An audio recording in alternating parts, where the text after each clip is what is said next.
వరహమతుల్లాహి వబర్కాతు. మీ అందరిపై దైవశాంతి శుభాలు కురియుగాక. సోదర సోదరిమణులారా, ఈ భూమండలంపై మానవ మనుగడ ఆరంభం నుండి దైవం మానవుల మార్గదర్శకత్వం కోసం ఎన్నో గ్రంథాలను ఉపదేశాలను అవతరింపజేస్తూ వచ్చాడు. ఆ గ్రంథాల పరంపరలోని చివరి హెచ్చరికా హితబోధ గ్రంథమే ఈ ఖురాన్. ఇది సర్వమానవాళి కోసం అవతరింపజేయబడింది. దీని అవతరణ భాష అరబీ. ఇప్పుడు దీని తెలుగు అనువాదాన్ని మీ ముందు ఉంచుతున్నాను. 3వ అధ్యాయం అలీ ఇమ్రాన్ 161వ వాక్యం నుండి ప్రారంభిస్తున్నాను. అల్లాహ్ పేరుతో. ఆయన అనంత కరుణామయుడు, అపార కృపాశీలుడు. ఏ ప్రవక్త అయినా నమ్మక ద్రోహానికి అంటే ఖియానత్కు పాల్పడాడు. నమ్మక ద్రోహం చేసిన వాడు ప్రళయం నాడు తన నమ్మక ద్రోహంతో పాటు హాజరవుతాడు. అప్పుడు ప్రతి ప్రాణికి తన సంపాదనకు పూర్తి ప్రతిఫలం లభిస్తుంది. ఎవరికి ఏమాత్రం అన్యాయం జరగదు. ఎల్లప్పుడూ అల్లాహ్ అభిష్టం ప్రకారమే నడిచే వ్యక్తి అల్లాహ్ ఆగ్రహానికి గురి అయి తన చివరి నివాసము అతి చెడ్డ నివాసము అయిన నరకానికి పోయే వ్యక్తి మాదిరిగా వ్యవహరించడం ఎలా సంభవం? అల్లాహ్ దృష్టిలో ఈ 2 రకాల వ్యక్తుల మధ్య స్థానాల విషయంలో ఎంతో తారతమ్యం ఉంది. అల్లాహ్ అందరి పనులను పరిశీలిస్తున్నాడు. వాస్తవానికి అల్లాహ్ విశ్వాసులకు మహోపకారం చేశాడు. స్వయంగా వారి నుండే వారి మధ్య ఒక ప్రవక్తను లేపాడు. అతడు ఆయన వాక్యాలను వారికి వినిపిస్తాడు. వారి జీవితాలను తీర్చిదిద్దుతాడు. వారికి గ్రంథాన్ని వివేకాన్ని నేర్పుతాడు. వాస్తవానికి వారు ఇంతకు పూర్వం స్పష్టమైన అపమార్గాలలో పడి ఉన్నారు. మీపై ఆపద వచ్చి పడగానే ఇదెక్కడి నుంచి దాపురించింది అని అంటారేమిటి? భద్ర సంగ్రామంలో దీనికి 2 ఆపద స్వయంగా మీ చేతుల ద్వారానే మీ శత్రువులపై పడింది కదా. ప్రవక్త వారితో ఇలాన్, ఈ ఆపద స్వయంగా మీరు తెచ్చుకున్నదే. నిశ్చయంగా అల్లాహ్ అంటే ఈశ్వర్కు ప్రతి వస్తువుపై అధికారం ఉంది. పోరాటం నాడు మీకు కలిగిన నష్టం అల్లాహ్ అంటే ఈశ్వర్ అనుమతితోనే కలిగింది. ఎందుకంటే తద్వారా మీలో విశ్వాసులెవరో కపటులెవరో అల్లాహ్ అంటే ఈశ్వర్ చూడదలిచాడు. ఆ కపటులతో రండి, అల్లాహ్ అంటే ఈశ్వర్ మార్గంలో యుద్ధం చేయండి, లేదా కనీసం ఈ నగరాన్నైనా రక్షించుకోండి అని అన్నప్పుడు వారు ఇలా అన్నారు, ఈరోజు యుద్ధం జరుగుతుందని మాకు తెలిసినట్లయితే మేము తప్పకుండా మీతో పాటు వచ్చి ఉండేవారు. ఈ మాటలు అంటున్నప్పుడు వారు విశ్వాసానికంటే అవిశ్వాసానికే చేరువుగా ఉన్నారు. వారు తమ హృదయాలలో లేని మాటలను తమ నోటితో అంటారు. వారు తమ హృదయాలలో దాచుకున్న దాని గురించి అల్లాహ్ అంటే ఈశ్వరుకు బాగా తెలుసు. తాము మాత్రం కూర్చుండిపోయి యుద్ధం చేయడానికి పోయి చంపబడినటువంటి తమ సోదరుల గురించి వారు గనక మా మాట ఆలంకించి ఉన్నట్లయితే చంపబడి ఉండేవారు కాదు అని అన్నవారు వీరే. వారితో ఇలా చెప్పు, మీరు చెప్పే విషయంలో మీరు గనక నిజాయితీ పరులే అయితే మీకు చావు దాపురించినప్పుడు మీరు దానిని నివారించి చూపాలి. అల్లాహ్ అంటే ఈశ్వర్ మార్గంలో చంపబడిన వారిని మృతులుగా భావించకండి. వాస్తవానికి వారు సజీవులే, తమ ప్రభువు వద్ద జీవికను పొంది ఉన్నారు. అల్లాహ్ అంటే ఈశ్వర్ తన కృపతో ప్రసాదించిన దానితో వారు ఎంతో సుఖంగా సంతోషంగా ఉన్నారు. తమ వెనుక ప్రపంచంలో ఉండిపోయి ఇంకా తమతో చేరని విశ్వాసులకు కూడా ఏ విధమైన భయం కానీ దుఃఖం కానీ కలిగే అవకాశం లేదని వారు నిశ్చింతంగా ఉన్నారు. అల్లాహ్ అంటే ఈశ్వర్ బహుమానాలను ఆయన అనుగ్రహాలకు పొంగిపోతున్నారు. ఈశ్వర్ బహుమానాలకు ఆయన అనుగ్రహాలకు వారు పొంగిపోతున్నారు. విశ్వాసుల ప్రతిఫలాన్ని అల్లాహ్ వృధా కానివ్వడని వారికి తెలిసిపోయింది. శతగాత్రులైన తర్వాత కూడా అల్లాహ్ పిలుపునకు ప్రవక్త పిలుపునకు సమాధానం ఇచ్చినటువంటి విశ్వాసుల ప్రతిఫలం వారిలో సజ్జనులు భయభక్తులు కలవారు అయిన వ్యక్తుల కొరకు గొప్ప ప్రతిఫలం ఉంది. వారితో ప్రజలు మీకు వ్యతిరేకంగా పెద్ద సైన్యాలు మోహరించి ఉన్నాయి, వాటికి భయపడండి అని అన్నప్పుడు దానిని విని వారి విశ్వాసం ద్విగుణీకృతమైపోయింది.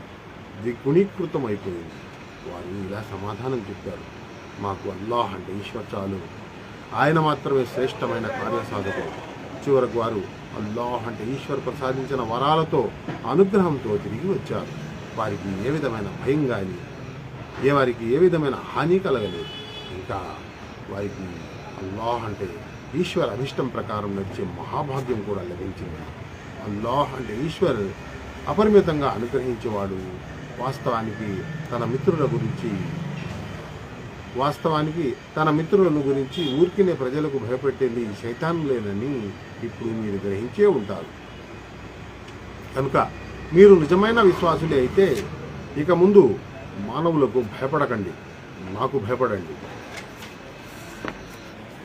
ప్రవక్త, నేడు అవిశ్వాస మార్గంలో గట్టిగా ప్రయత్నం చేస్తున్న వారి కార్యకలాపాలను ఖేదపరచరాదు. వారు అల్లాహ్ అంటే ఈశ్వరును ఏమాత్రం హాని కలిగించలేరు. పరలోకంలో వారికి ఏ భాగము ఇవ్వరాదనేదే అల్లాహ్ అంటే ఈశ్వర్ అభిమతం. చివరికి వారికి కఠిన శిక్ష పడుతుంది. విశ్వాసాన్ని విడిచిపెట్టి అవిశ్వాసాన్ని కొనుక్కున్న వారు నిశ్చయంగా అల్లాహ్ అంటే ఈశ్వర్కు ఏ నష్టమూ కలిగించలేరు. వారి కొరకు వేదాభరితమైన శిక్ష సిద్ధంగా ఉంది. మేము ఇస్తూ ఉన్నటువంటి అవకాశాన్ని ఈ అవిశ్వాసులు తమకు మేలుగా భావించరాదు. వారు ఇంకా ఎక్కువ పాపాలు కూడబెట్టుకోవాలని మేము వారికి ఈ అవకాశాన్ని ఇస్తూ ఉన్నాము. చివరికి తీవ్ర అవమానంతో కూడుకున్న శిక్ష పడుతుంది. మీరు ప్రస్తుతం ఉన్నటువంటి స్థితిలో అల్లాహ్ అంటే ఈశ్వర్ విశ్వాసులను ఎంతమాత్రం ఉండనివ్వడు. ఆయన పవిత్రులను అపవిత్రుల నుండి తప్పకుండా వేరు చేస్తాడు. అయితే అగోచర విషయాల రహస్యాలను గురించి తెలపడం అల్లాహ్ అంటే ఈశ్వర్ విధానం కాదు. అగోచర విషయాలను తెలపడానికి అల్లాహ్ తన ప్రవక్తల నుండి తాను కోరిన వారిని ఎన్నుకుంటాడు. కనుక అగోచర విషయాల గురించి అల్లాహ్ అంటే ఈశ్వరును ఆయన ప్రవక్తలను నమ్మండి.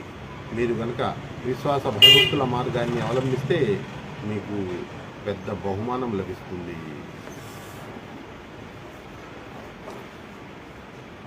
అల్లాహ్ తన అనుగ్రహాన్ని విరివిగా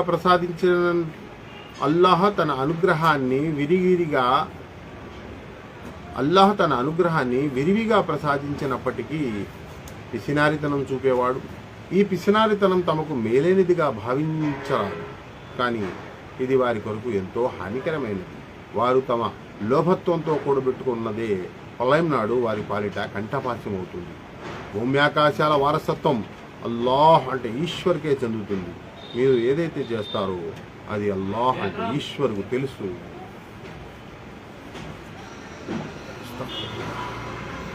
అల్లాహ్ అంటే ఈశ్వర్ దరిద్రుడు, మేము ధనికులం అని అన్నవారి ప్రేలాపన అల్లాహ్ అంటే ఈశ్వర్ విన్నాడు.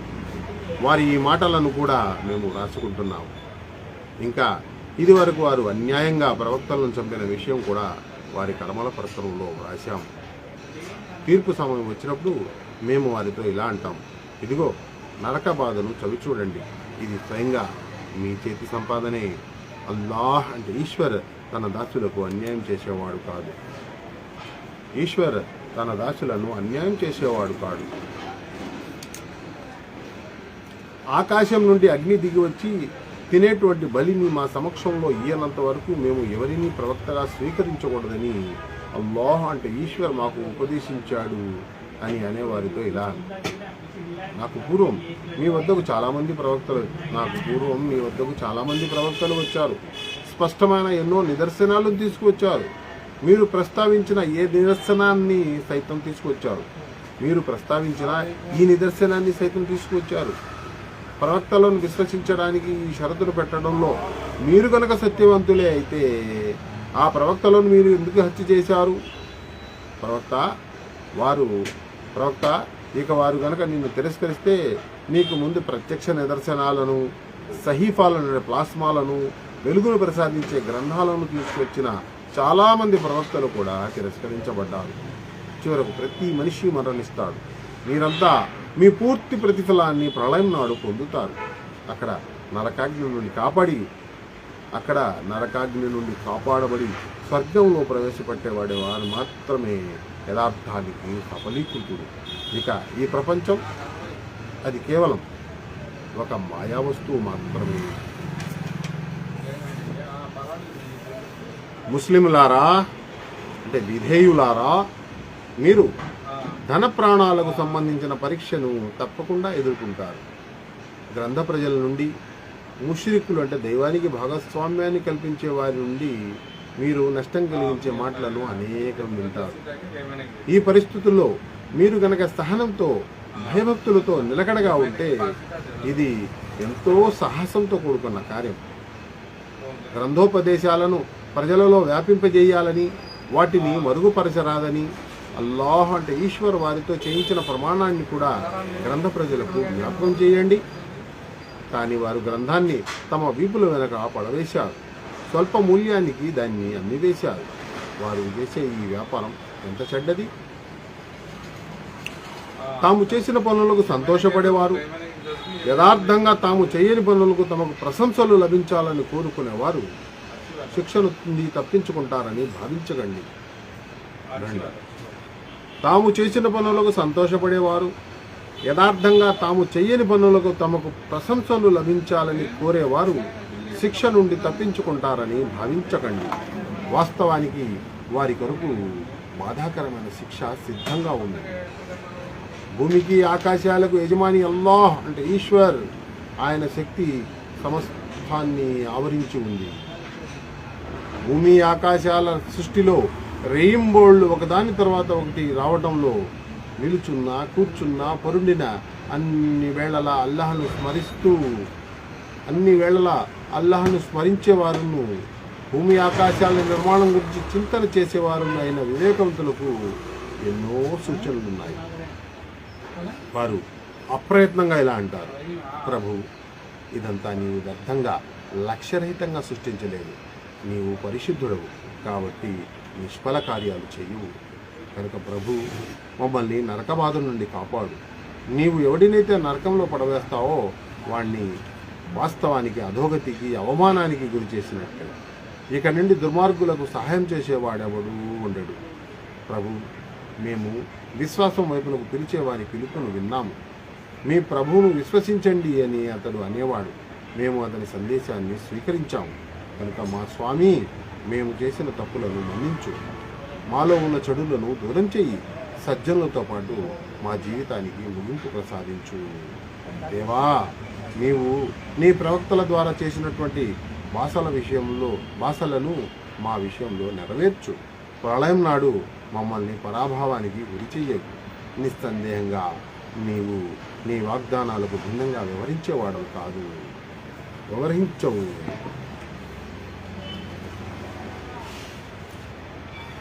సమాధానంగా వారి ప్రభు ఇలా అన్నాడు: మీలోని ఎవరి శ్రమను నేను వృధాగా పోనివ్వను. పురుషుడైనా స్త్రీ అయినా మీరంతా ఒకే రాశికి చెందినవారు. కనుక నా కొరకు తమ దేశాన్ని విడిచిపెట్టిన వారు, నా మార్గంలో తమ గృహాల నుండి గెంటి వేయబడిన వారు, హింసించబడిన వారు, నా కొరకు పోరాడి చంపబడిన వారు, అటువంటి వారి తప్పులన్నింటినీ నేను క్షమిస్తాను. కింద శలయేళ్లు ప్రవహించే ఉద్యానవనాల్లోకి వారిని ప్రవేశింపజేస్తాను. ఇది అల్లాహ్ అంటే ఈశ్వర్ వద్ద వారికి లభించే ప్రతిఫలం. ఉత్తమమైన ప్రతిఫలం అల్లాహ్ అంటే ఈశ్వర్ వద్ద ఉంది. ప్రవక్త, ప్రపంచ దేశాల్లో ఉన్నటువంటి అవిశ్వాసులు దర్జాగా తిరగటం నిన్ను మోసంలో పడవేయరాదు. అది కేవలం కొన్ని రోజుల జీవితపు కొద్దిపాటి సుఖం మాత్రమే. తర్వాత వారంతా నరకానికి పోతారు. అది అధ్వానమైన నివాస స్థలం. దీనికి భిన్నంగా తమ ప్రభువుకు భయపడుతూ జీవితం గడిపే వారి కొరకు కింద కాలువలు ప్రవహించే తోటలు ఉన్నాయి. ఆ తోటల్లో వారు కలకాలం ఉంటారు. ఇది అల్లాహ్ అంటే ఈశ్వర్ తరపు నుండి వారికి లభించే ఆతిథ్యం. అల్లాహ్ అంటే ఈశ్వర వద్ద ఉన్నదే సజ్జనుల కొరకు అన్నిటికంటే శ్రేష్టమైనది. గ్రంథ ప్రజల్లో కూడా కొందరు అల్లాహ్ అంటే ఈశ్వర్ను విశ్వసిస్తారు. మీ వైపు పంపబడిన ఈ గ్రంథాన్ని విశ్వసిస్తారు. స్వయంగా వారి కొరకు ఇదివరకు పంపబడిన గ్రంథాన్ని, అల్లాహ్ అంటే ఈశ్వర్ వాక్యాలను స్వల్పమైన మూల్యానికి అమ్మరు.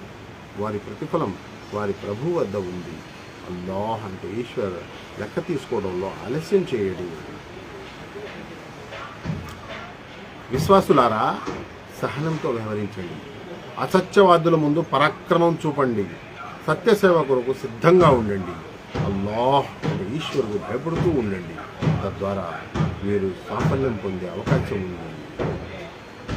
విశ్వాసులారా, సహనంతో వ్యవహరించండి. అసత్యవాదుల ముందు పరాక్రమం చూపండి. సత్యసేవ కొరకు సిద్ధంగా ఉండండి. అల్లాహ్ అంటే ఈశ్వర్కు భయపడుతూ ఉండండి. తద్వారా మీరు సాఫల్యం పొందే అవకాశం ఉంది.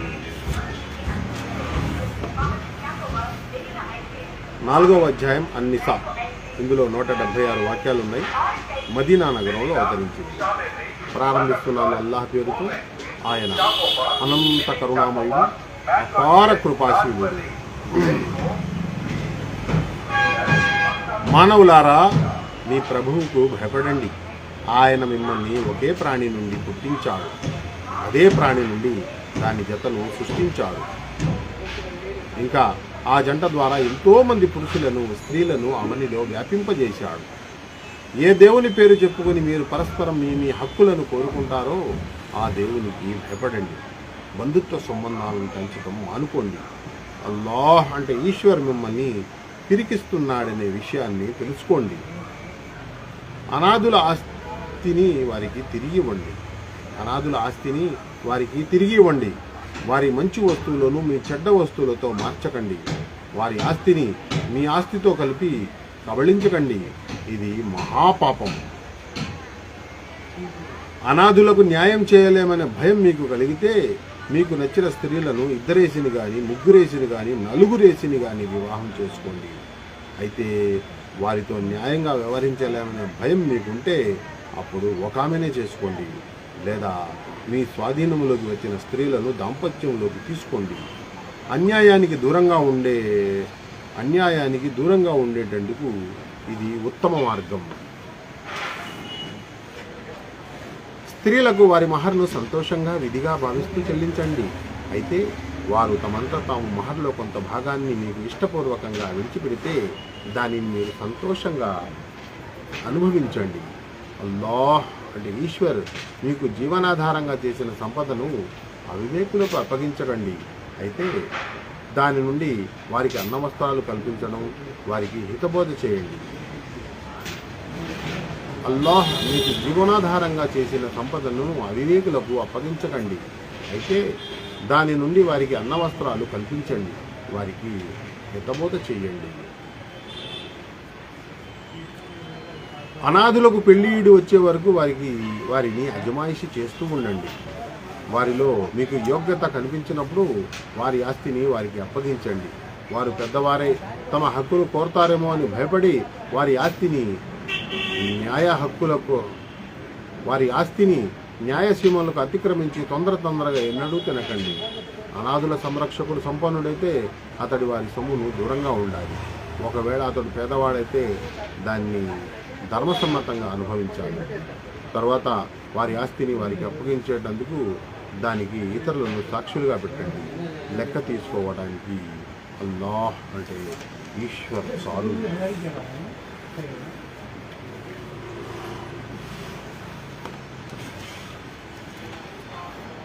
తల్లిదండ్రులు, దగ్గరి బంధువులు విడిచి వెళ్ళిన ఆస్తులో పురుషులకు భాగం ఉంది. అదేవిధంగా తల్లిదండ్రులు, దగ్గరి బంధువులు విడిచి వెళ్ళిన ఆస్తులలో స్త్రీలకు కూడా భాగం ఉంది. అది తక్కువైనా సరే లేక ఎక్కువైనా సరే ఈ భాగం అల్లాహ్ అంటే ఈశ్వర్ చే నిర్ణయించబడింది. ఆస్తి పంపకం జరిగేటప్పుడు ఇతర బంధువులు, అనాథులు, నిరుపేదలు వస్తే ఆ ఆస్తి నుండి వారికి కూడా కొంత ఇవ్వండి. వారిని మంచి మాటలతో పలకరించండి. ప్రజలు ఈ విషయాన్ని గురించి ఆలోచించి భయపడాలి. ఒకవేళ వారే తమ పిల్లలను నిస్సహాయులుగా విడిచిపెట్టి వెళ్ళవలసి వస్తే మరణ సమయంలో వారు ఆ పిల్లలను గురించి ఎంత ఆందోళన చెందేవారు. కనుక వారు అల్లాహ్ అంటే ఈశ్వరుకు భయపడాలి, న్యాయం పలకాలి. అనాథుల ఆస్తిని అన్యాయంగా తినేవారు వాస్తవానికి తమ పొట్టలను అగ్నితో నింపుకుంటారు. వారు తప్పకుండా మండే నరకాగ్నిలో తోయబడతారు.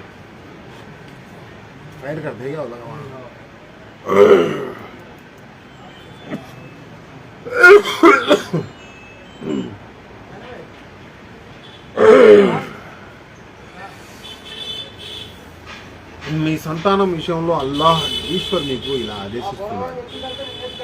ఒక పురుషుని భాగం 2 స్త్రీల భాగాలకు సమానం. ఒకవేళ మృతుని వారసులుగా ఒకరికంటే ఎక్కువ మంది ఆడపిల్లలు ఉంటే వారికి మొత్తం ఆస్తిలో 3/2 భాగాలు ఇవ్వాలి. ఒకే ఆడపిల్ల వారసురాలైతే ఆస్తిలో అర్ధ భాగం ఆమెకు చెందుతుంది. మృతుడు సంతానం కలవాడైతే అతని తల్లిదండ్రుల్లో ఒక్కొక్కరికి మొత్తం ఆస్తిలో 6వ భాగం లభిస్తుంది. ఒకవేళ అతడు సంతానం లేనివాడి అతని తల్లిదండ్రులు మాత్రమే అతనికి వారసులైతే అప్పుడు తల్లికి 3వ భాగం ఇవ్వాలి. మృతుడికి సోదరి సోదరులు కూడా ఉంటే అప్పుడు తల్లికి 6వ భాగం వస్తుంది. అప్పుడు మృతుడు రాసిన వీలునామా అమలు జరిపి అతనిపై ఉన్న అప్పులు తీర్చిన తర్వాతనే ఈ భాగాల పంపకం జరగాలి. మీ తల్లిదండ్రులలో మీ సంతానంలో ప్రయోజనం రీత్యా మీకు ఎవరు ఎక్కువ సన్నిహితులో మీకు తెలియదు. ఈ భాగాలను అల్లాహ్ అంటే ఈశ్వర్ నిర్ణయించాడు. నిశ్చయంగా ఈశ్వర్ యథార్థాలన్నీ తెలిసినవాడు, మర్మాలన్నీ ఎరిగినవాడు.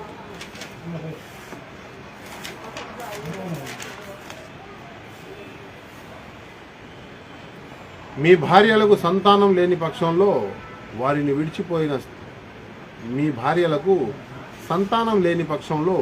వారు విడిచిపోయిన ఆస్తిలో మీకు అర్ధ భాగం లభిస్తుంది. కానీ వారికి సంతానం ఉంటే అప్పుడు వారు విడిచి వెళ్ళిన ఆస్తిలో మీకు ఆ 4వ భాగం లభిస్తుంది. వారు వ్రాసిపోయిన వీలునామా అమలు పెట్టిన తరువాత, వారు చేసిపోయిన అప్పులు తీర్చిన తరువాత జరగాలి. కనుక సంతానం లేని పక్షంలో మీరు విడిచిపోయే ఆస్తిలో 4వ భాగానికి వారు అంటే మీ భార్యలు హక్కుదారులు అవుతారు. కానీ మీరు సంతానవంతులైతే అప్పుడు వారికి 8వ భాగం లభిస్తుంది. ఇది మీరు వ్రాసిపోయిన వీలునామా అమలు జరిపిన తర్వాత, మీరు చేసిన అప్పులు తీర్చిన తర్వాత జరగాలి. మరణించిన పురుషుడు లేక స్త్రీ సంతానహీనులై వారి తల్లిదండ్రులు కూడా జీవించి ఉండకపోతే కానీ వారికి ఒక సోదరుడు లేక ఒక సోదరి ఉంటే అప్పుడు వారిద్దరిలో ఒక్కొక్కరికి 6వ భాగం లభిస్తుంది. కానీ సోదరులు ఒకరికంటే ఎక్కువ మంది ఉంటే అప్పుడు మొత్తం ఆస్తిలో 3వ భాగానికి వారంతా వారసులవుతారు. మృతుడు వాసిపోయిన వీలునామా అమలు జరిపిన తర్వాత, అతడు చేసిన అప్పులు తీర్చిన తరువాత ఈ పంపిణీ జరగాలి. కానీ ఇది వారసులకు నష్టం కలిగించేది కాకూడదు. ఇది అల్లాహ్ అంటే ఈశ్వర్ వైపు నుండి వచ్చిన ఆదేశం. అల్లాహ్ అంటే ఈశ్వరు అన్నీ తెలిసిన వాడు, అత్యంత మృదు స్వభావుడు.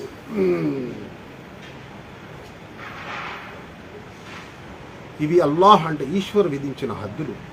అల్లాహ్ అంటే ఈశ్వరుకు, ఆయన సందేశహరుడికి విధేయత చూపేవాడిని క్రింద సెలవేళ్లు ప్రవహించే ఉద్యానవనాలలో ప్రవేశింపజేస్తాడు. ఆ వనాలలో అతడు కలకాలం ఉంటాడు. అసలు ఇదే గొప్ప సాఫల్యం. అల్లాహకు, ఆయన సందేశహరుడికి విధేయత చూపుతూ అల్లాహ్ విధించిన హద్దులను అతిక్రమించేవాడిని, అల్లాహకు ఆయన సందేశహరుడుకు అవిధేయత చూపుతూ అల్లాహ్ విధించిన హద్దులను అతిక్రమించేవాడిని అల్లాహ్ అంటే ఈశ్వర్ అగ్నిలో పరవేస్తాడు. అందులో అతడు సదా ఉంటాడు. అతనికి మిక్కిలి అవమానకరమైన శిక్ష పడుతుంది. మీ స్త్రీలలో ఎవరైనా సిగ్గుమాలిన పనికి ఒడిగట్టితే వారికి వ్యతిరేకంగా మీలో 4 మనుషుల సాక్ష్యం తీసుకోండి. 4 మనుషులు కనుక సాక్ష్యం ఇస్తే వారు మరణించే వరకైనా లేదా వారి కొరకు అల్లాహ్ అంటే ఈశ్వర్ ఏదైనా మార్గం చూపే వరకైనా వారిని ఇళ్లలో నిర్బంధించండి. మీలో ఈ ఆకృత్యానికి పాల్పడిన వారిద్దరిని బాధించండి. తర్వాత వారు పశ్చాత్తాపడి తమ నడవడిని సరిదిద్దుకుంటే వారిని విడిచిపెట్టండి. అల్లాహ్ అంటే ఈశ్వర్ పశ్చాత్తాపాన్ని అధికంగా అంగీకరిస్తాడు, ఎక్కువగా కనికరిస్తాడు. అజ్ఞానం వల్ల ఏదైనా చెడ్డ పని చేసి వెనువెంటనే పశ్చాత్తాపడే వారి పశ్చాత్తాపాన్ని మాత్రమే స్వీకరించే బాధ్యత అల్లాహపై ఉంది అని తెలుసుకోండి. అలాంటి వారి పట్ల అల్లాహ్ అంటే ఈశ్వర్ కరుణా దృష్టితో తిరిగి సుముఖుడవుతాడు. అల్లాహ్ అంటే ఈశ్వర్ అన్ని విషయాలు తెలిసినవాడు, వివేక సంపన్నుడు. చావు గడియ సమీపించే వరకు ఎడతెగకుండా ఆకృత్యాలు చేస్తూ ఉండి ఇప్పుడు నేను పశ్చాత్తాపడుతున్నాను అని అనేవారి పశ్చాత్తాపం ఎంత మాత్రమూ స్వీకరించవడం. ఇదే విధంగా మరణించే వరకు అవిశ్వాసులుగానే ఉండేవారి పశ్చాత్తాపం కూడా స్వీకరించవద్దు. అటువంటి వారి కొరకు మేము అత్యంత బాధాకరమైన శిక్షను సిద్ధం చేసి ఉంచాము. విశ్వసించిన ప్రజలారా, బలవంతంగా స్త్రీలకు వారసులు కావడం మీకు ధర్మసమ్మతం కాదు. ఇంకా వారిని వేధించి సాధించి మీరు వారికి ఇచ్చిన మహర్లో కొంత భాగాన్ని కాజేసే ప్రయత్నం చేయడం కూడా ధర్మసమ్మతం కాదు. అయితే వారు గనక బాహాటంగా చెడు నడతకు పాల్పడినట్లయితే అప్పుడు వారి పట్ల కఠినంగా ప్రవర్తించే అధికారం మీకు ఉంది. వారితో సద్భావంతో జీవితం గడపండి. ఒకవేళ మీకు వారు నచ్చకపోతే బహుశా మీకు ఒక వస్తువు నచ్చకపోవచ్చు, కానీ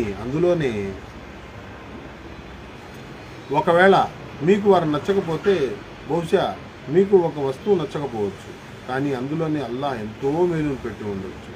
ఒకవేళ మీరు ఒక భార్య స్థానంలో మరో భార్యను తీసుకొచ్చే సంకల్పమే చేసుకుంటే మీరు ఆమెకు ఒక పెద్ద ధనరాశిని ఇచ్చి ఉన్నా సరే దాని నుండి ఏ కొంచెం కూడా తిరిగి తీసుకోకుండా ఆమెపై అపనింద మోపి ఘోరమైన అన్యాయానికి పాల్పడి దాన్ని తిరిగి తీసుకుంటారా?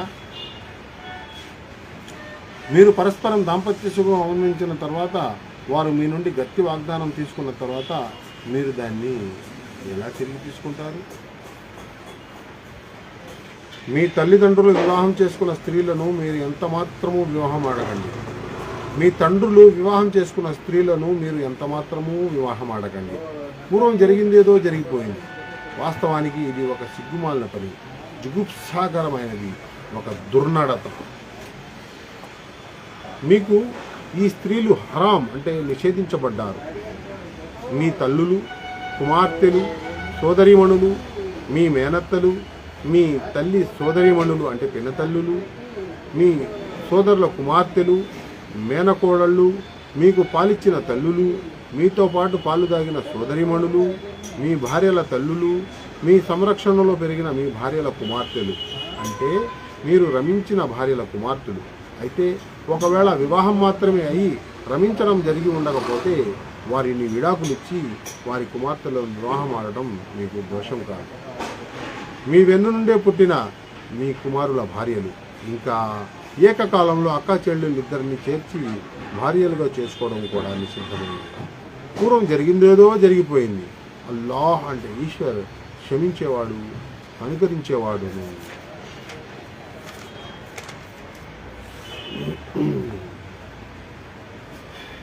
ఇంకా ఇతరుల వివాహ బంధంలో ఉండే స్త్రీలు కూడా మీకు హరాం. మీ చేతికి యుద్ధంలో చిక్కిన స్త్రీలు తప్ప. ఇది ఈశ్వర అనుశాసనం. దీనిని మీరు విధిగా పాటించారు. వీరు తప్ప మిగతా స్త్రీలందరినీ మీరు మీ ధనం ద్వారా పొందడం మీకు హలాల్ అంటే ధర్మసమ్మతం చేయబడింది. అయితే వారికి వివాహ బంధంలో రక్షణ కల్పించాలి, కానీ విశృంఖలమైన కామక్రీడలకు ఒడిగట్టరాదు. తర్వాత వారి ద్వారా మీరు అనుభవించిన దాంపత్య సుఖానికి బదులుగా వారి మహర్ను ఒక విధిగా భావించి చెల్లించండి. కానీ మహర్ ఒప్పందం జరిగిన తర్వాత పరస్పరమైన అంగీకారంతో మీ మధ్య ఏదైనా రాజీ కుదిరితే అందులో దోషం లేదు. అల్లాహ్ అంటే ఈశ్వర్ అన్నీ తెలిసినవాడు, అత్యంత వివేక సంపన్నుడు. మీలో ఎవరైనా ఒకరు ముస్లిం అంటే విధేయ కుటుంబానికి చెందిన వనితను వివాహం చేసుకుంటే స్తోమత లేకపోతే మీ స్వాధీనంలో ఉన్నటువంటి ముస్లింలైన అంటే విధేయులైనటువంటి బానిస స్త్రీలలో ఎవరినైనా అతడు వివాహం చేసుకోవాలి. మీలో ఎవరైనా ఒక ముస్లిం అంటే విధేయుల కుటుంబానికి చెందిన వనితను వివాహం చేసుకునే స్తోమత లేకపోతే మీ స్వాధీనంలో ఉన్నటువంటి ముస్లింలైనటువంటి బానిస స్త్రీలలో ఎవరినైనా అతడు వివాహం చేసుకోవాలి. మీ విశ్వాసం యొక్క స్థితిగతులు ఈశ్వరుకు బాగా తెలుసు. మీరంతా ఒకే వర్గానికి చెందినవారు. అందువల్ల వారి సంరక్షకుల అనుమతితో వారిని వివాహం చేసుకోండి.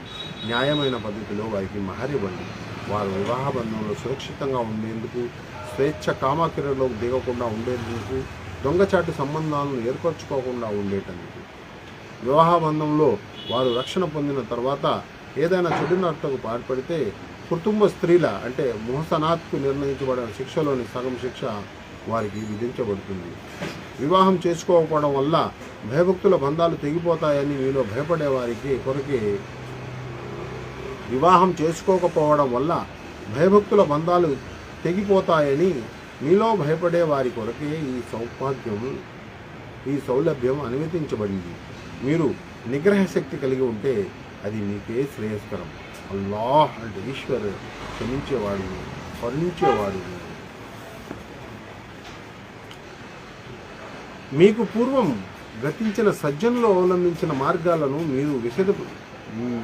మీకు విశదపరిచి ఆ మార్గాలలోనే మిమ్మల్ని కూడా నడపాలని అల్లాహ్ అంటే ఈశ్వర్ కోరుతున్నాడు. మీకు పూర్వం గతించిన సజ్జనులు అవలంబించిన మార్గాలను మీకు విశదపరిచి ఆ మార్గాలలోనే మిమ్మల్ని కూడా నడపాలని ఈశ్వర్ కోరుతున్నాడు. ఆయన తన కారుణ్యంతో మీ వైపునకు మరలాలని అభిలషిస్తున్నాడు. ఆయన సర్వము తెలిసినవాడు, మహావివేకి కూడా. అల్లాహ్ అంటే ఈశ్వర్ అయితే మీ వైపునకు కారుణ్యంతో మరలాలని కోరుతున్నాడు.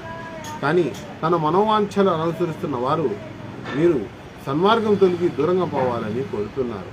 మీపై ఉన్న ఆంక్షలను అల్లాహ్ అంటే ఈశ్వర్ తేలిక చేయాలని కోరుతున్నాడు. ఎందుకంటే మానవుడు బలహీనుడిగా సృష్టించబడ్డాడు. విశ్వసించిన ప్రజలారా, ఒకరి సొమ్మును మరొకరు అధర్మంగా తినకండి. ఇచ్చిపుచ్చుకోవడం జరగవలసిందే. అయితే పరస్పర అంగీకారంతో మిమ్మల్ని మీరు చంపుకోకండి. అల్లాహ్ అంటే ఈశ్వరుడు మీరంటే ఎంతో దయ అని నమ్మండి. హింసా దౌర్జన్యాల ద్వారా అలా చేసేవాడిని మేము తప్పకుండా అగ్నిలో పడవేస్తాము. ఇది అల్లాహ్ అంటే ఈశ్వరుకు అంత కష్టమైన పని కాదు.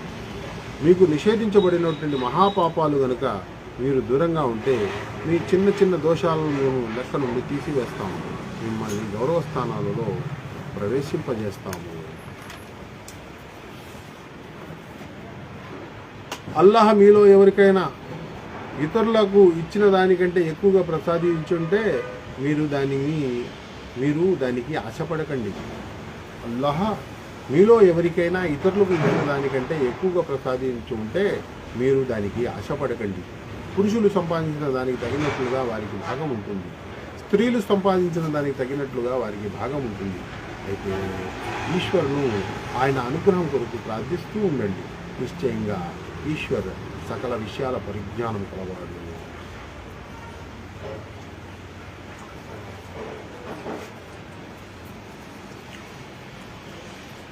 తల్లిదండ్రులు, దగ్గరి బంధువులు విడిచి వెళ్ళే ప్రతి ఆస్తికి మేము హక్కుదారులను నిర్ణయించాం. ఇక మీరు వాగ్దానం చేసిన వారికి ఇవ్వవలసిన భాగం వారికి ఇవ్వండి. తల్లిదండ్రులు, దగ్గరి బంధువులు విడిచి వెళ్ళే ప్రతి ఆస్తికి మేము హక్కుదారులను నిర్ణయించాం. ఇక మీరు వాగ్దానం చేసిన వారికి ఇవ్వవలసిన భాగం వారికి ఇవ్వండి. నిశ్చయంగా ఈశ్వర్ అంటే అల్లాహ్ అన్నింటినీ కనిపెట్టి ఉన్నాడు. పురుషులు స్త్రీలకు అధికారులు అంటే ఖవ్వాం. ఎందుకంటే అల్లాహ్ అంటే ఈశ్వర్ వారిలో ఒకరికి మరొకరిపై ఆధిక్యాన్ని ప్రసాదించడం వల్ల, ఇంకా పురుషులు తమ సంపదను వారి కొరకు ఖర్చు చేస్తున్నందువల్ల. కనుక సుగుణవంతులైన స్త్రీలు విధేయత కలిగి ఉంటారు. పురుషులు లేనప్పుడు అల్లాహ్ అంటే ఈశ్వర్ సమక్షంలో ఉంటూ వారి హక్కులను కాపాడుతారు. ధిక్కరిస్తారనే భయం మీకు ఏ స్త్రీల విషయంలో కలుగుతుందో వారికి నచ్చచెప్పండి. పడక గదులలో వారిని దూరంగా ఉంచండి మరియు పెట్టండి. తర్వాత వారు మీకు విధేయులైతే ఆ కారణంగా వారిని వేధించడానికి సాకులు చెప్పకండి. తర్వాత వారు మీకు విధేయులైతే అకారణంగా వారిని వేధించడానికి సాకులు వెతకండి. గొప్పవాడు అధికుడు అయిన ఈశ్వర అంటే అల్లాహ్ పైన ఉన్నాడనే విషయాన్ని తెలుసుకోండి. భార్యాభర్తల మధ్య సంబంధాలు చెడిపోతాయనే భయం మీకు కలిగితే భర్త బంధువుల నుండి ఒక మధ్యవర్తిని, భార్య బంధువుల నుండి ఒక మధ్యవర్తిని నియమించండి.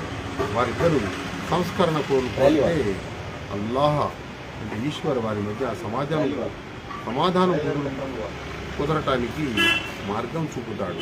అల్లాహ్ అంటే ఈశ్వర్ సత్యజ్ఞానాన్ని, సర్వజ్ఞాని, సకలము ఎరిగినవాడు.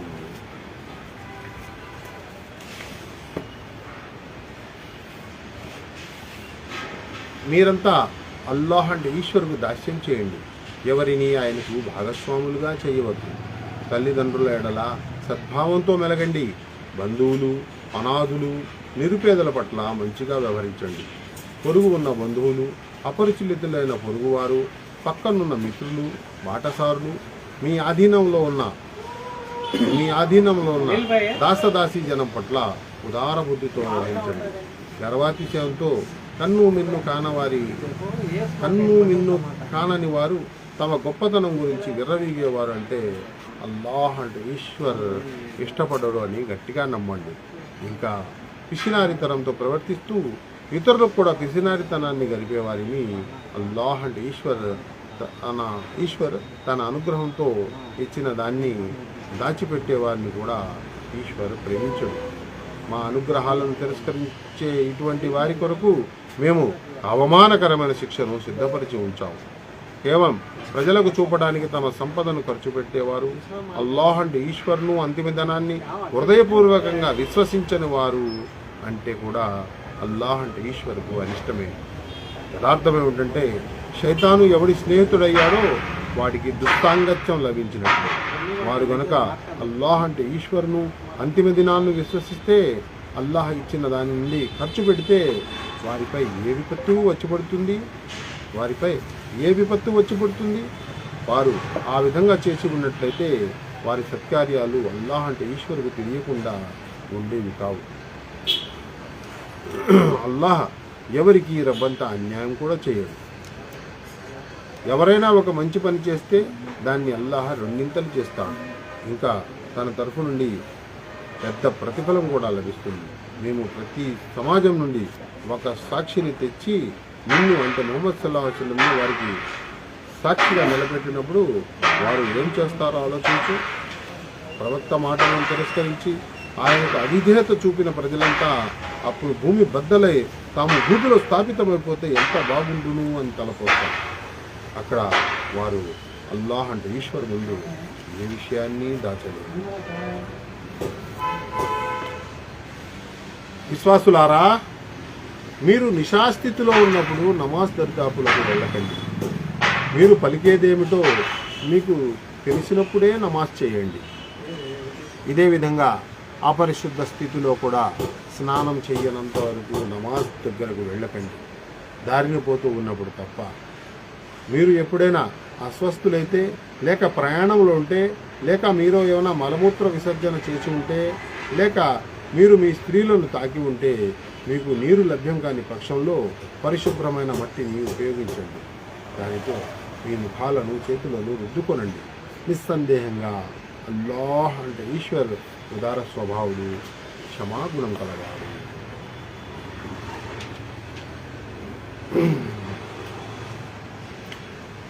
గ్రంథజ్ఞానంలో కొంత భాగం ఇవ్వడం అని కూడా మీరు చూశారా?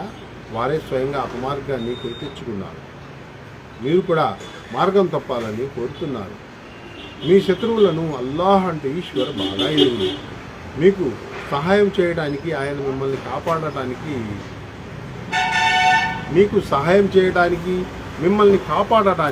అల్లాహ్ అంటే ఈశ్వరే చాలు. యూదుల పరిస్థితి అవలంబించిన వారిలో కొందరు పదాలను వాటి సందర్భాలను బట్టి తారుమారు చేస్తారు. సత్యధర్మానికి వ్యతిరేకంగా ప్రచారం చేయటానికి వారు తమ నాలికలను మెలితిప్పి సమీనా వ అసానా అని ఇస్మా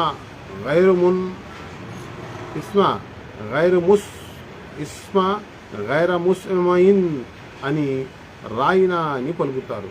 అలా కాకుండా సమీనా వాతానా అని, ఇస్మా అని, ఉంజుర్నా అని ఉంటే వారికి ఏ మేలు కలిగి ఉండేది. ఇది ఉత్తమమైన పద్ధతిగా ఉండేది. కానీ వారి అసత్యానుకరణము కారణంగా వారిపై అల్లాహ్ అంటే ఈశ్వర్ శాపం పడే ఉంది. కనుక వారు విశ్వసించడం అనేది చాలా తక్కువ. గ్రంథ ప్రజలారా, మేము ఇప్పుడు అవతరింపజేసిన గ్రంథాన్ని విశ్వసించండి. అది మీ వద్ద గ్రంథ ప్రజలారా, మేము ఇప్పుడు అవతరింపజేసిన గ్రంథాన్ని విశ్వసించండి. అది మీ వద్ద పూర్వం నుండే ఉన్న గ్రంథాన్ని ధృవీకరిస్తుంది. సమర్థిస్తుంది. మేము ముఖాలను వికృతంగా చేసి వెనక్కి తిప్పక ముందే, లేక మేము సబ్బత్ వారిని శపించినట్లుగా వారిని శపించక ముందే దీనిని విశ్వసించండి. అల్లాహ్ అంటే ఈశ్వర్ ఆజ్ఞ తప్పకుండా అమలు పరచబడుతుందని గుర్తుపెట్టుకోండి. అల్లాహ్ అంటే ఈశ్వర్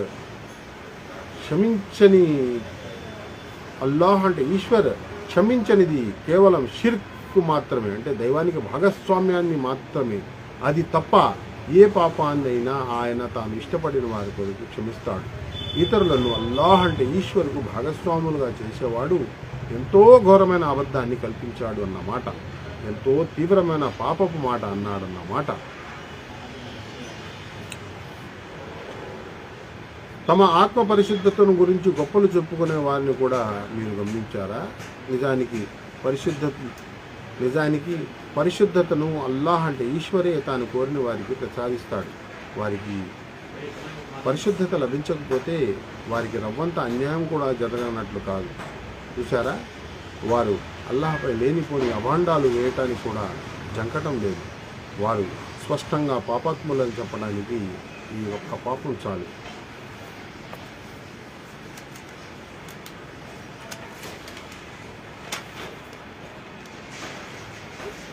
గ్రంథ జ్ఞానంలో కొంత భాగం ఇవ్వబడిన వారిని నీవు చూడలేదా? వారి పరిస్థితి ఎలా ఉందంటే, వారు జిప్తును తాగూత్ను నమ్ముతారు. ఇంకా వారు అవిశ్వాసుల గురించి విశ్వాసుల కంటే వీరే చాలా వరకు సరైన మార్గంలో ఉన్నారు అని అంటారు. ఇటువంటి వారినే అల్లాహ్ అంటే ఈశ్వర్ శపించింది. ఈశ్వర్ శపించిన వాడికి సహాయం చేసేవాడు ఎవడు నీకు దొరకడు. పరిపాలనలో వారికి ఏమైనా భాగం ఉందా? ఉంటే వారు ఇతరులకు చిల్లి గొవ్వ కూడా ఇవ్వరు. లేక ఇతరులను చూసి వారు అసూయ పడడానికి కారణం అల్లాహ్ అంటే ఈశ్వర్ వారికి తన అనుగ్రహాన్ని ప్రసాదించాడనా? ఇదే నిజమైతే వారు ఈ విషయం తెలుసుకోవాలి. మేము ఇబ్రాహీం సంతతికి గ్రంథాన్ని, వివేకాన్ని ప్రసాదించాము. వారికి మహత్తరమైన సామ్రాజ్యాన్ని ప్రదానం చేశాము. కానీ వారిలో కొంతమంది ఆ గ్రంథాన్ని విశ్వసించారు, మరికొంతమంది దానికి విముఖులయ్యారు. వైముఖ్యం చూపేవారికి మండే నరకాగ్నియే చాలు. మా వాక్యాలను నిరాకరించిన వారిని మేము నిశ్చయంగా అగ్నిలో పడవేస్తాము. ఇంకా వారి శరీర చర్మం కరిగిపోయినప్పుడల్లా దాని స్థానంలో మేము మరొక చర్మాన్ని సృష్టిస్తాం. వారు శిక్షను బాగా రుచి చూడాలని. అల్లాహ్ అంటే ఈశ్వర్ సర్వశక్తిమంతుడు. తన నిర్ణయాలను అమలుపరిచే విజ్ఞత ఆయనకు నిండుగా ఉంది. మా వాక్యాలను విశ్వసించి మంచి పనులు చేసేవారికి మేము కింద కాలువలు ప్రవహించే ఉద్యానవనాల్లో ప్రవేశపెడతాం. అక్కడ వారు కలకాలం ఉంటారు. ఇంకా వారికి పరిశుద్ధులైన భార్యలు లభిస్తారు. మేము వారిని దట్టమైన నీడలలో ఉంచుతాము. ముస్లిములారా అంటే దైవ విధేయులారా, అమానతులను యోగ్యులైన వారికి అప్పగించండి. ప్రజల మధ్య తీర్పు చెప్పేటప్పుడు న్యాయంగా చెయ్యండి అని అల్లాహ్ మిమ్మల్ని ఆజ్ఞాపిస్తున్నాడు. అల్లాహ్ అంటే ఈశ్వర్ మీకు ఎంతో చక్కని హితబోధ చేస్తున్నాడు. నిశ్చయంగా ఆయన అన్నీ వింటాడు, అన్నీ చూస్తాడు. విశ్వసించిన ప్రజలారా, విధేయత చూపండి. అల్లాహ్ అంటే ఈశ్వర్కు విధేయత చూపండి. దైవ సందేశహరుడుకు, మీలో అధికారం ఇవ్వబడిన పెద్దలకు. మీ మధ్య ఏ విషయంలోనైనా వివాదం తలెత్తితే దాన్ని అల్లాహ్ అంటే ఈశ్వర్కు, ఆయన సందేశహరుడుకు నివేదించండి. మీరు నిజంగానే అల్లాహ్ అంటే ఈశ్వర్ మీద, అంతిమ దినం మీద విశ్వాసం కలవారి అయితే ఇదే సరైన పద్ధతి. ఫలితాన్ని బట్టి కూడా ఇదే ఉత్తమమైనది.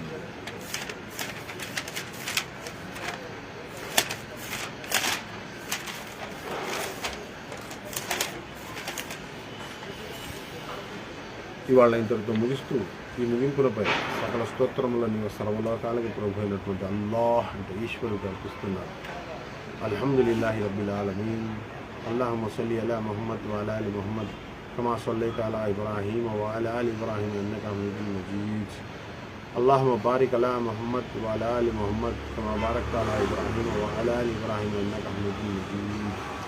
ए अल्लाह तेरी ज़मीन पर तेरा कानून जल्द से जल्द नाफिज करा मेरे मालिक. वो अक़ामत दीन का काम हमें करने वाले बना, लोगों को तेरे तरफ बुलाने वाले बना। ए अल्लाह लोगों तक हक़ की दावत को पेश करने वाले बना मेरे मालिक। ए अल्लाह हमारी इन छोटी सी कोशिशों को कबूल कर मेरे मालिक। हमें या अल्लाह तेरे दीन की खिदमत करने की तौफ़ीक़ अता फरमा मेरे मालिक। ए अल्लाह हम सबको एक और नेक बना मेरे मालिक। ए अल्लाह ज़मीन पर तेरे बताए हुए मुताबिक जीने के लिए हमें सहूलतें अता फरमा मेरे मालिक। ए अल्लाह वक़ामती दीन का काम हमें करने वाले बना मेरे मालिक। ए अल्लाह जो वज़न हम नहीं उठा सकते हम तो मत रख मौला। पिछली कौमों के उम्मतों को जो वज़न रखा गया हम तो मत रख मौला। तो बहुत कमज़ोर है मौला, काफिरों के मुकाबले में हमारी मदद कर मेरे मालिक। रब्बना आतिना फिद दुनिया हसनतन व फिल आखिरति हसनतन व क़िना अज़ाबन्नार। सुब्हान रब्बिका रब्बिल इज़्ज़ति अम्मा यसिफून, वस्सलामुन अलल मुरसलीन, वल्हम्दुलिल्लाहि रब्बिल आलमीन। అస్సలాము అలైకుం వరహమతుల్లాహి వబరకాతుహు. మీ అందరిపై దైవ శాంతి శుభాలు కురియుగాక.